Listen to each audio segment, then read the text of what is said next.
रोजगार मिलती है, इसलिए अधूरे रह गए शौक जरूर पूरे करना चाहिए। और जब सेहत के लिए फायदेमंद हो तो फिर क्यों पीछे हटना। ऐसा मानना है सागर की जवाहरलाल नेहरू पुलिस अकादमी में सूबेदार पद पर पदस्थ रश्मि रावत की, जो बचपन से खेलों की शौकीन थी, लेकिन पढ़ाई और परिवार की जिम्मेदारी के कारण अपना शौक पूरा नहीं कर पाई।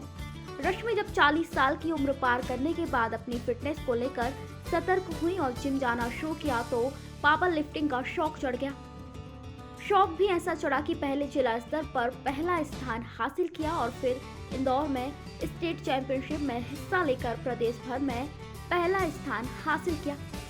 सूबेदार रश्मि रावत उन महिलाओं के लिए मिसाल हैं जो परिवार की जिम्मेदारी और उम्र के चलते अपने शौक पूरे नहीं कर पाती।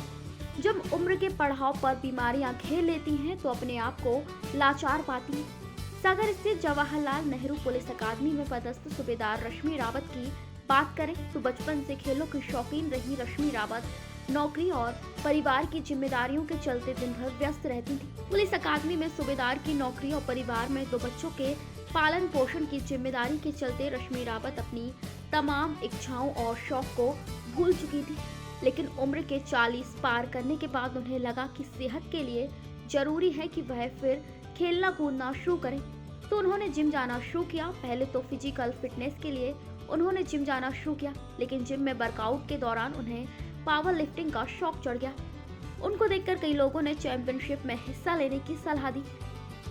पहले तो रश्मि रावत ने सागर में आयोजित जिला स्तरीय पावर लिफ्टिंग चैंपियनशिप में हिस्सा लिया और जब पहला स्थान हासिल किया तो उनका मनोबल काफी बढ़ गया। फिर Madhya Pradesh power lifting association द्वारा 3 से 5 मार्च तक इंदौर में आयोजित स्टेट पावर लिफ्टिंग चैंपियनशिप में 52 किलो वर्ग में 152.5 किलोग्राम वजन उठाकर पहला स्थान हासिल किया है। पावर लिफ्टिंग का मुझे वैसे अचानक ही पता चला था, लेकिन चूंकि मैं जिम ज्वाइन मैंने किया है तो जिम में तो ये सब सारी एक्टिविटीज़ होती ही हैं।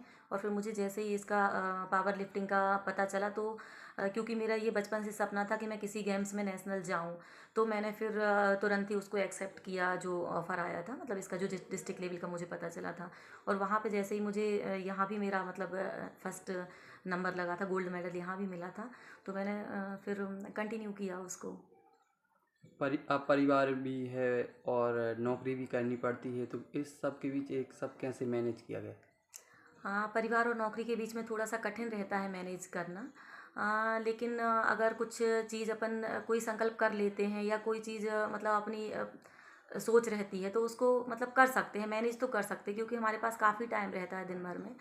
और उसके बीच में अपन कुछ टाइम निकाल सकते हैं अपना कंप्लीट करने के लिए। एम अगर कोई लक्ष्य है अपना तो उसको पूरा करने के लिए निकाल सकते हैं टाइम। कहते हैं कि बच्चों के सपनों को पूरा करने के लिए माँ बाप जो हैं उनके लिए प्रेरित करते हैं, लेकिन आपके लिए आपके बच्चों ने प्रेरित किया, क्या कहेंगे? ये बिल्कुल 100% सही बात है कि बच्चों के सपने माँ बाप पूरे करते हैं। तो चूँकि मैंने अपनी तरफ से कभी कोई कसर नहीं छोड़ी है कि मैं मतलब मेरे बच्चे किसी चीज़ में पीछे हों। यहाँ तक कि मैंने बीच में पीएससी वगैरह की तैयारी करना शुरू की थी, लेकिन चूँकि मेरे बच्चे उस टाइम पे 10th क्लास में थे तो मुझे लगा कि अगर मैं ये चीज़ करूँगी तो फिर मैं बच्चों को नहीं देख पाऊँगी, उनकी पढ़ाई का मतलब पीछे रह जाएंगे वो। तो उस टाइम पे मैंने वो अचानक छोड़ दी थी मतलब चीज़। तो मैंने अपने सपने बीच में मतलब ब्रेक किए हैं, छोड़े हैं। तो उनने ये सब चीज़ें देखी हैं तो उन्हें भी लगा कि यार मेरी मम्मा ने मेरे लिए इतना सब कुछ किया है, तो मुझे भी इन्हें मतलब दोनों बच्चे और हस्बैंड भी मेरे सभी लोग, तो उनको भी लगता है कि ये भी इतना लाइफ में इन्हें इतना सफ़र किया है तो ये भी खुश रहें, इन्हें भी अधिकार है खुश रहने का, अपने सपने पूरे करने का। और फिर उन्हें पता है कि हाँ मेरी कैपेसिटी है, मेरी क्षमता है, तो वो मुझे पूरा सपोर्ट करते हैं ये सब करने के लिए। अगर दूसरे कोई लोग हैं इस तरह की, जो महिलाएं हैं, बच्चियां हैं, वो कुछ तैयारी करना चाहती हैं, गेम्स में आगे बढ़ना चाहती हैं, तो उनके लिए आपकी क्या संदेश है? मैं यही कहना चाहूँगी कि पहली चीज़ तो ये है कि मोस्टली क्या होता है कि बच्चियों को और महिलाओं को मतलब गेम्स में उनके फैमिली वालों को ऐसा लगता है कि गेम्स में जाने से उनको कोई फिजिकल डिसीज़ हो सकती है या कोई मतलब परेशानी आ सकती है। तो ऐसा बिल्कुल नहीं है, मतलब मुझे ऐसा नहीं लगा कभी भी कि कोई परेशानी आ सकती है। तो उनको मतलब उनका हौसला बढ़ाना चाहिए। अगर वो किसी चीज़ में है, टैलेंट है उनके अंदर, वो आगे जाने की क्षमता है, तो उन्हें सपोर्ट करना चाहिए। और मैं चाहूँगी कि जो महिलाएं हैं जिन्हें पूर्व में पहले चांस नहीं मिल पाया है, तो उनको अपना मस्ट तो ये है कि भाई आप पढ़ाई करो, उसके बाद फैमिली संभालो। लेकिन उसके बाद अगर आप अपने दायित्व तो पूरे कर लेते हो, तो आपको अपनी इन चीज़ों के लिए, फिजिकल एक्टिविटी के लिए, और जैसे आपको अगर गेम्स में इंटरेस्ट है तो इन चीज़ों को कंटिन्यू करना चाहिए, अधूरा नहीं छोड़ना चाहिए उसे। अब स्टेट में स्वर्ण पदक जीतने के बाद आगे क्या है?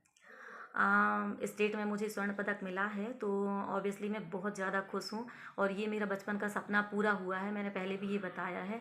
तो मैं 100% अगर परिस्थिति सही रहती है, कोई उस टाइम पे कोई दिक्कत नहीं आती है, तो मैं नेशनल बिल्कुल खेलने जाऊँगी और बहुत ही अच्छी तैयारी के साथ जाऊँगी।